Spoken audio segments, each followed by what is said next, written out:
Hi, welcome back to Joe Blogs. In today's episode, I want to talk to you about the UK economy because there are some very bad things happening right now, and the UK pound is potentially on the verge of a complete crash. Now, why is this important? Why am I talking about the UK so much? Well, it's the sixth biggest economy in the world, and it's actually the second biggest economy in Europe. Now, in terms of those top 10 economies in the world, do you think you've been watching enough of my channel to be able to name all 10 of them in order? Now, in order to refresh your memory, the top 10 economies in the world in order are the United States, China, Germany, Japan, India, which recently overtook the UK at number 5. The UK comes in at number 6, followed by France, Italy, Canada, and Brazil. So as the sixth biggest economy in the world, the UK still has global relevance. And the UK is now a net importer. So that means that the value of the UK pound is really important to the UK economy. And unfortunately, from the UK's perspective, the pound is performing very badly right now. This chart shows how the currencies of the G10 have performed against the US dollar since the start of 2025. And I think these results are really interesting because whenever I post details of what's happening with a currency against the US dollar, the instant response is that the US dollar is doing really well and therefore everybody's doing badly against the dollar. But as you can see from this table, of the 10 currencies involved here, 9 of them have actually strengthened against the dollar since the start of 25. And in fact, the British pound is the only one that's fallen in value against the dollar. And this chart shows the movement in the exchange rate between the US dollar and the British pound over the past 6 months. And what you can see here is that since the end of September, there has been a very clear downward trend. And if we expand the scale of the chart to show the last 50 years, so going back to 1975, you can see that the current exchange rate is one of the worst that the British pound has traded at any point in the last 50 years. So all of that is obviously bad news in its own right. However, things look set to get much worse for the British pound because the markets, hedge funds, are now betting against the value of the currency. This chart shows the volume and direction of future trading on the British pound over the past 12 months. And the zero line towards the bottom of this chart represents a neutral position. And what you can see here is that in June and July 2024, in the run-up and just after the general election, when there was a change of government in the UK, there were a lot of bets placed on the pound strengthening in value. However, since that time, since Labour took over the running of the country, you can see a clear downward trend in terms of the reduction of that enthusiasm. And most recently, you can see that the volume of bets has now moved below the zero line. So the markets are now betting on the continued fall of the UK pound. And the current level of bets against the pound is the highest that it's been for the last 10 months. And just to make matters worse, the Bank of England, which is the central bank in the UK, has now come out and halved its growth forecasts for 2025. This table shows the Bank of England's latest forecasts for both GDP and inflation and compares them to their previous forecasts that were issued in November 24. And what this shows is that the Bank of England is now more pessimistic about the UK economy. Its original forecast for the full year of 24 was GDP growth of 0.9%. However, that's now been downgraded to 0.7%. And its original forecast for 2025 was growth of 1.5%, but that's now been slashed to 0.7%. And in terms of inflation, the Bank of England thinks that year-end inflation in 24 will now come in at 2.5% against its original forecast of 2.4%. And that's against the target level of 2%, so we've got rising inflation. And for the full year of 2025, the Bank of England now thinks that inflation will come in at 3.5% against its original forecast of 2.7%. And that reforecast is raising concern because if inflation does rise to 3.5%, it's unlikely that the Bank of England will recommend any further rate cuts, and potentially it could recommend rate increases, so interest rates could start rising again in the UK. So why do these reforecasts from the Bank of England matter?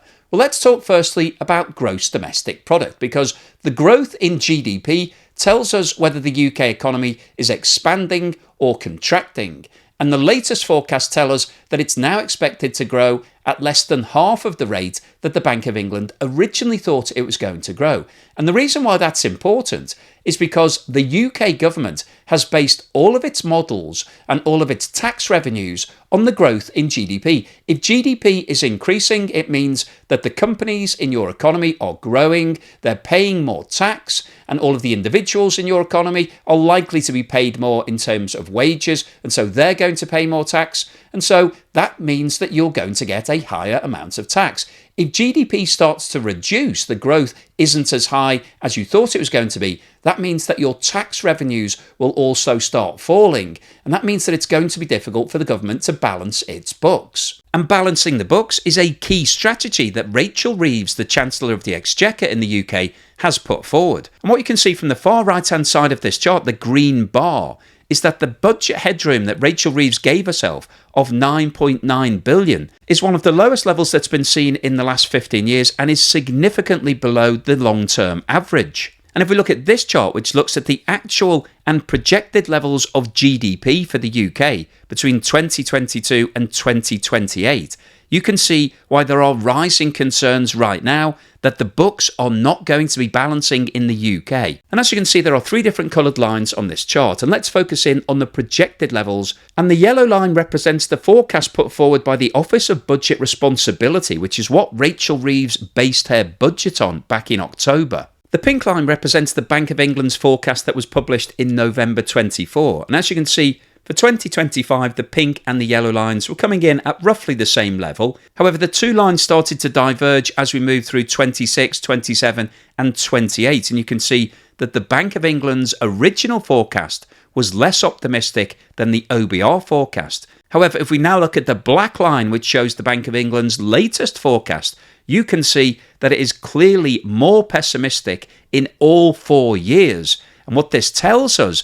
is that if the Bank of England is right, if this more pessimistic view of GDP growth is correct, then that means that Rachel Reeves will have less money because tax revenue will go down as GDP growth slows, and therefore that's going to leave another black hole in the UK economy. Now, the other really important point from the Bank of England's reforecast is that they're now saying that inflation by the end of 2025 will be back up to 3.5% against their original forecast of 2.7%. And if we have a look at this chart, which shows the movement in the rate of inflation in the UK over the past 12 months, you can see that in December 23, inflation was sitting at 4%. It then came down to a low of 1.7% in September 24. However, over the last 3 months, it's bounced back up again, and the latest figure for December was 2.5%, which is 0.5% above the target rate of 2%. And if we have a look at this chart, which shows the movement in the official rate of interest in the UK over the past 5 years, you can see that over the past 6 months, as inflation started to come down towards that target rate of 2%, interest rates were lowered on 3 separate occasions to the current level of 4.5%. And the original expectation for 2025 is that there would be another 2 interest rate cuts down to 4%. However, now that the Bank of England is saying that inflation is likely to start rising again, that throws a huge question mark over whether or not those additional interest rate cuts will be delivered. And in fact, if inflation is going back up to 3.7%, which is similar to what it was 12 months ago, then the Bank of England may decide that interest rates actually need to start going up again.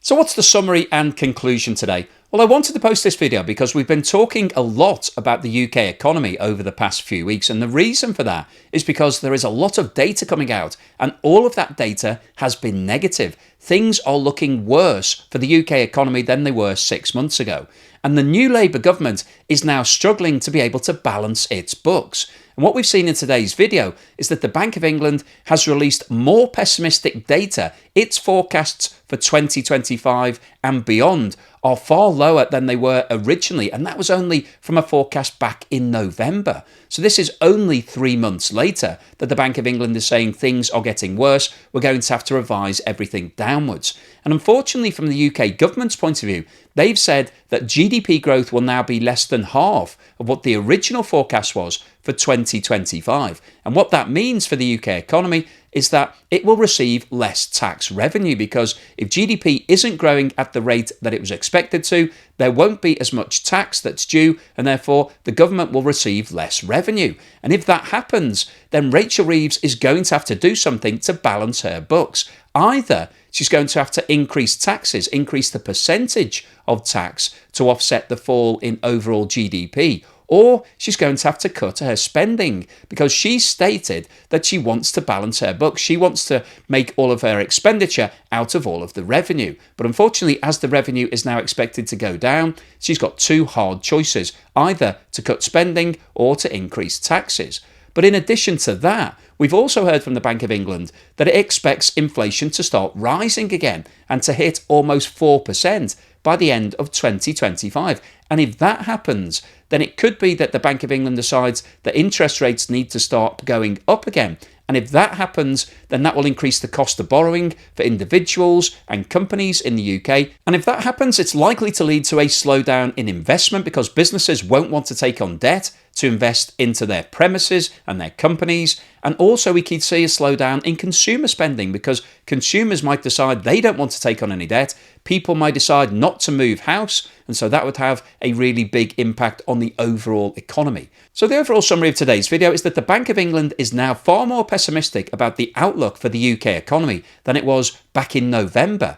And both of those sets of forecasts were more pessimistic than the OBR forecasts that the government has based its budget on back in October. And what that tells us is that there is a real chance here that the government won't receive anything like the amount of income it was originally expected. And that's going to leave a black hole in the economy. And all of this is resulting in the pound falling in value. We've seen over the last 6 months, there has been a continued fall in the value of the pound. And the financial markets are now betting on a further crash in the value over the course of the next 6 to 12 months. So I'll keep you posted on any further news and developments as and when they happen. Hopefully you've enjoyed today's video, you found it useful, informative and thought-provoking.